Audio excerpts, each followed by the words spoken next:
குண்டு மல்லி 2 ரூபாய் உன் குந்தலேறி குதிரும் பூ கோடி ரூபாய் பஞ்சு மிட்டாய்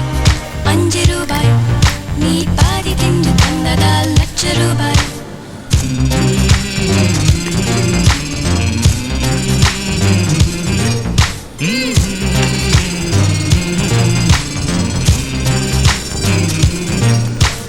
காதலிக்கும் பெண்ணின் கைகள் தொட்டு நீட்டினால் சின்ன தளறு கூட தங்கந்தானே காதலிக்கும் பெண்ணின் வண்ண கண்ணம் ரெண்டிலே இன்னும் பருவம் கூட பவழந்தானே சிந்தும் வேர்வை திருத்தமாகும் சின்ன பார்வை மோட்சமாகும்